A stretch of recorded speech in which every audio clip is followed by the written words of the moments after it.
Hello, I'm Mrs. Arnold, and today we are learning about the ways ocean water moves. The main idea of this video is that waves and currents drive the movements of ocean water and lead to the distribution of heat, salt, and nutrients from one region of the ocean to another.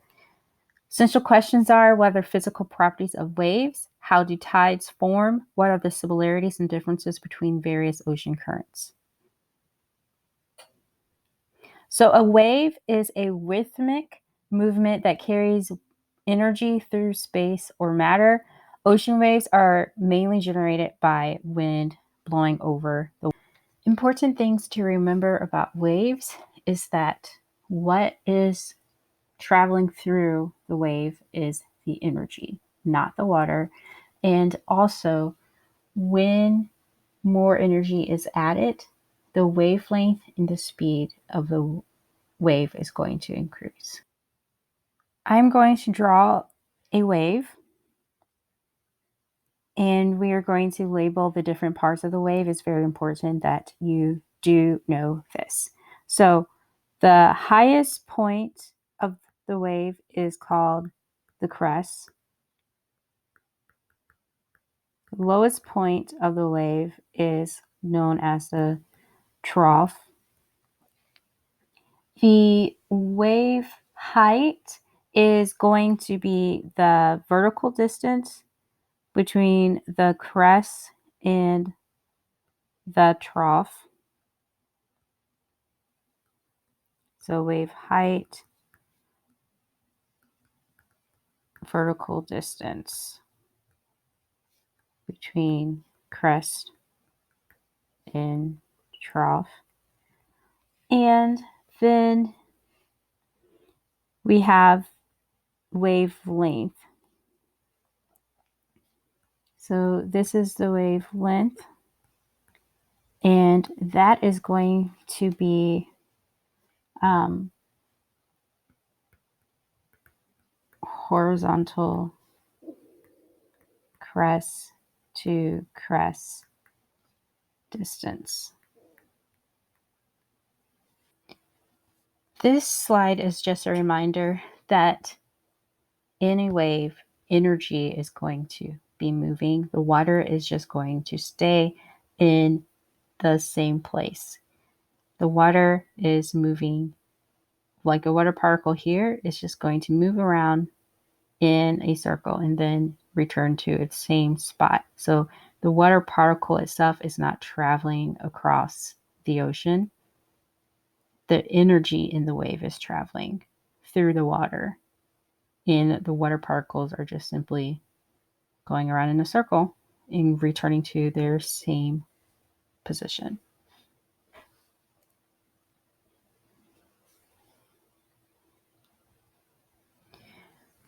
The height of a wave is going to depend on three things.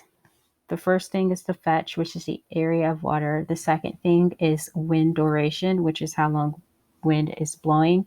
And the third is the speed of the wind. So the longer the wind can blow without being interrupted over a large area, the larger the waves will be. And also the faster the wind blows, which is wind speed, for a long period of time over the ocean, the larger the waves would be. So if we have faster wind speed, then we have larger waves. And for these two things, if we have long wind duration in large area, we get larger, taller waves.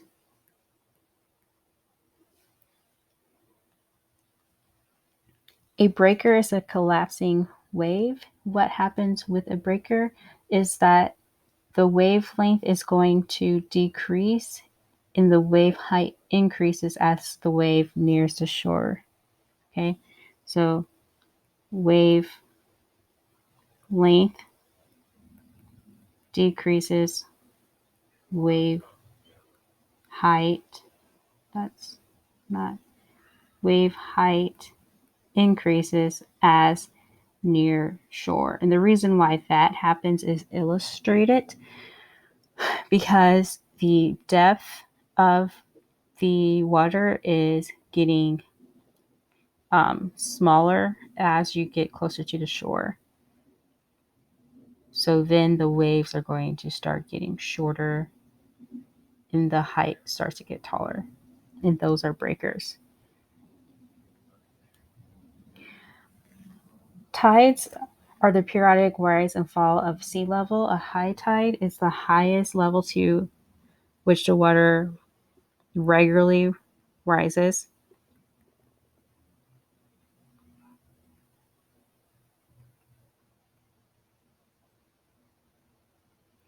And if you ever been to the beach and you feel the sand castle, and then the next morning you go back to the beach and your sand castle is gone because the high tide has rolled in and taken it away.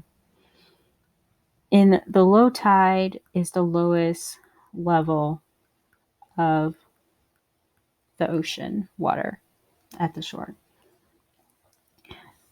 The tide cycles is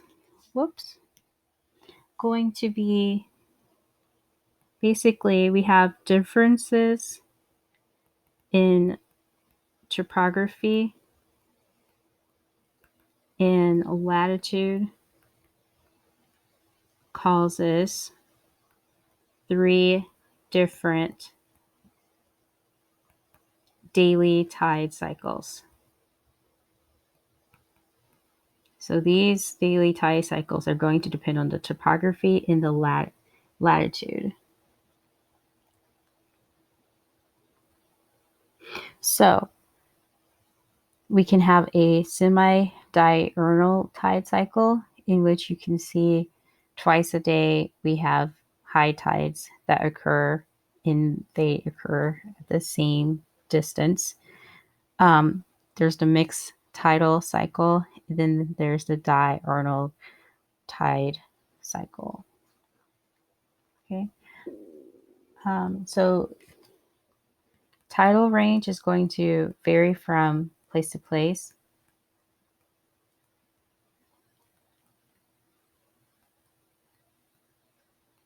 So an example here is that the Gulf of Mexico range is less than 1 meter, but in New England, the range is 6 meters between their high and low tide. So what is going to cause tides? So basic cause is the gravitational attraction between 3 bodies, which is the Earth, Moon, and Sun, as well as the Earth's rotation. So the Moon and Earth experience unbalanced gravitational forces, which is going to cause the tidal bulges that we see on either side, on opposite sides of the Earth. But I think one thing that people find interesting here is that the sun does actually play a part in the tides. Not as big as a part as the moon does, but it plays a part, which is we're getting to. So the gravitational attraction of the sun and Earth's orbital motion around the sun is going to influence tides.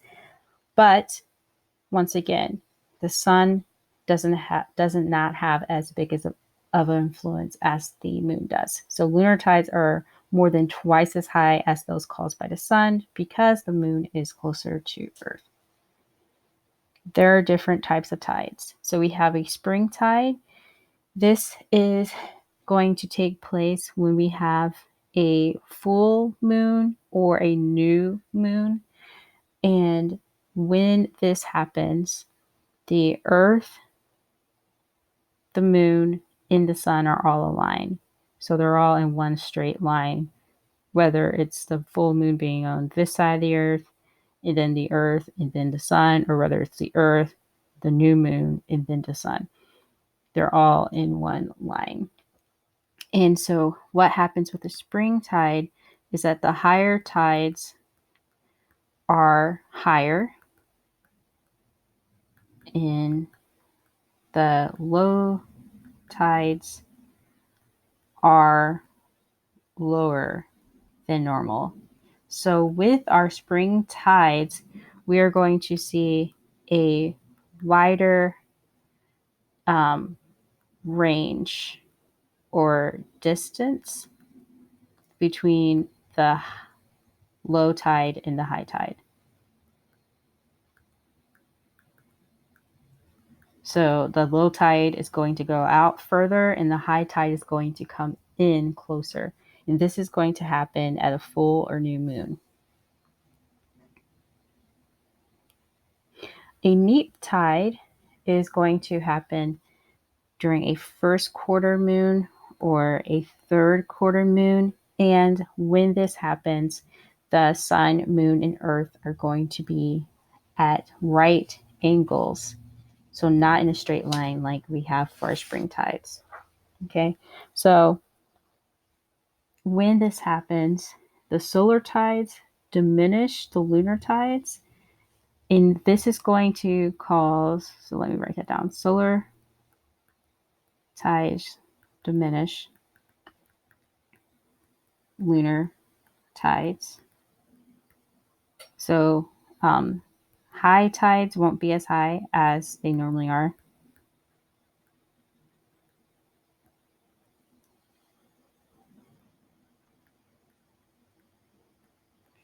And the low tides are going to be higher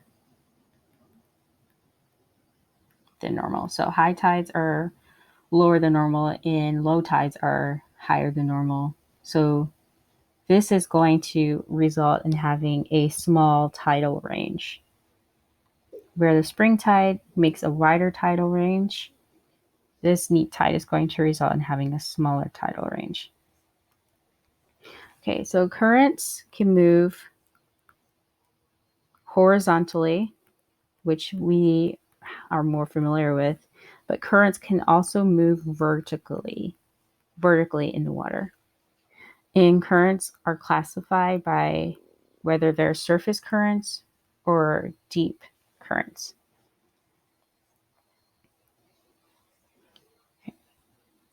Surface currents are going to be driven by wind, and so they are going to follow predictable patterns because they're driven by Earth's global wind, which also follows predictable patterns. They are going to be affected or influenced by landforms in the Coriolis effect. The Coriolis effect is the deflection of moving particles to the right in the northern hemisphere and to the left in the southern hemisphere.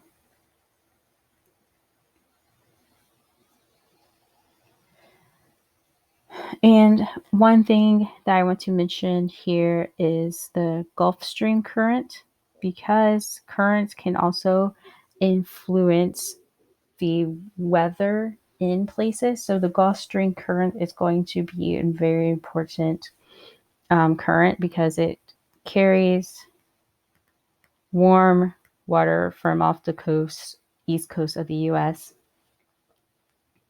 carries warm tropical water to the west coast of Europe.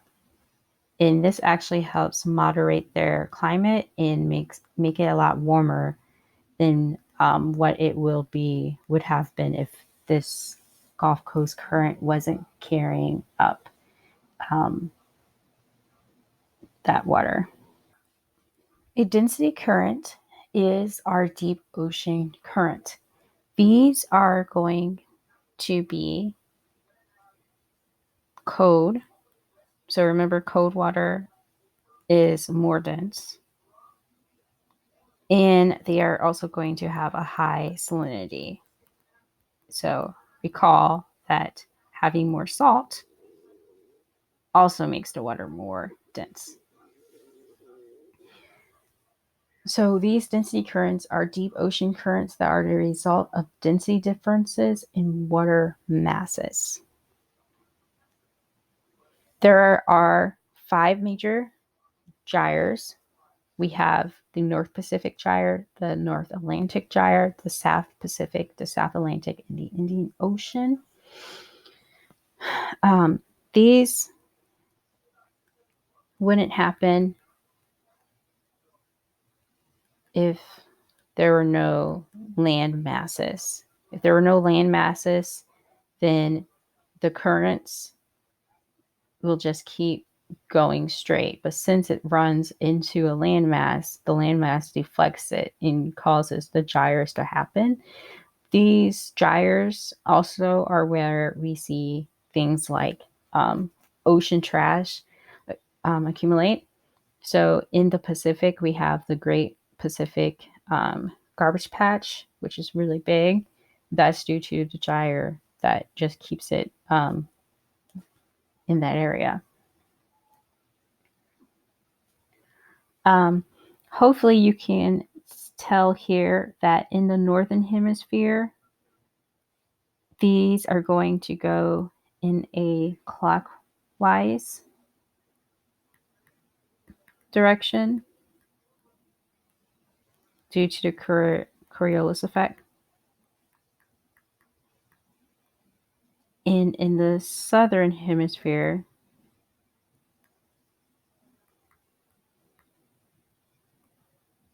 they are going to go counterclockwise due to the Coriolis effect. Okay, upwelling is the upward movement of ocean water. So this is the vertical movement of water in ocean. It's very important because it brings up cold, nutrient rich water. So remember, we have things that live in the ocean and they die, and when they die, they fall to the bottom of the ocean. And so that's why this water that comes up through upwelling is going to be nutrient rich. This usually happens on the west coast of continents. So this picture is showing what happens on the California coast.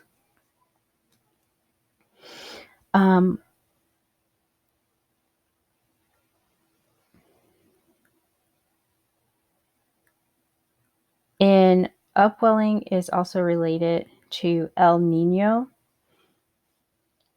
So during El Nino years, the trade winds that normally drive the surface water away, that allows the upwelling to take place, the trade winds are weaker. And so the upwelling doesn't happen.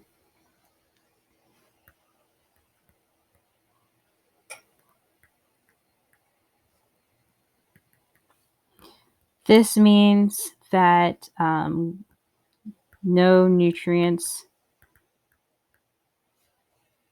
are brought to the surface, and fishermen, especially off the coast of South America, really notice this happening when it's an El Nino year, because they can't find any fish because the upwelling didn't bring up any nutrients, so the fish aren't there.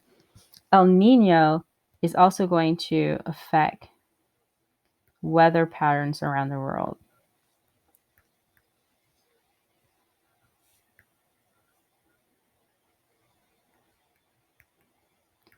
So remember, upwelling is when the trade winds are going to blow the surface water,